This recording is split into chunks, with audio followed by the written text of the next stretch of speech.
জুলাইয়ের নাম দিয়ে যে কেনাবেচা হয়েছে, এই কেনাবেচা জাতির জন্য লজ্জার। এটা একটা ঐতিহাসিক লুটপাটের সময়। আসিফ নাহিদকে যেভাবে চোর বলেন, আমাকেও চোর বলতেন। দেখেন, আমি যদি উপদেষ্টা হতাম তাহলে আসিফ নাহিদকে যেভাবে চোর বলেন, আমাকেও চোর বলতেন, নাকি আমার জন্য আলাদা কোনো বিষয় আছে, প্রেক্ষাপট?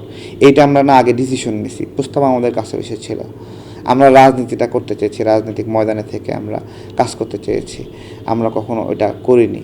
তো এইখানে আন্দোলনের সময় পর্যন্ত একরকম, আন্দোলনের পরের অধ্যায়টা আর একরকম। আন্দোলনের পরের অধ্যায়ে জুলাইয়ের নাম দিয়ে যে কেনাবেচা হয়েছে, এই কেনাবেচা জাতির জন্য লজ্জার। এটা একটা ঐতিহাসিক লুটপাটের সময়। এই সময় যে পরিমাণ মানে ঋণগ্রস্ত হয়েছে দেশ, এই সময় যে পরিমাণ দেশের অর্থনীতি ভেঙে পড়েছে, ব্যবসা বাণিজ্য ভেঙে পড়েছে, এটা আন্দোলনের মাঝেও এতটুকু ক্ষতি হয়নি। এই পরে একবারে ইচ্ছাকৃতভাবে দেশকে যাওয়ার আগে ইচ্ছাকৃতভাবে হাজার হাজার কোটি টাকা শুধুমাত্র করেই লুটপাট করেছে ডক্টর ইউনূস। এবং তার আশেপাশের লোকগুলো কি চেয়েছিল যে ডক্টর ইউনূস এত লুটপাট করতেছে, তারা কি বসে থাকবে? হ্যাঁ, থাকেনি, সবাই মিলেই এটা করেছে। কালের কণ্ঠে রিপোর্টে দেখেছি ডক্টর ইউনূসের একটি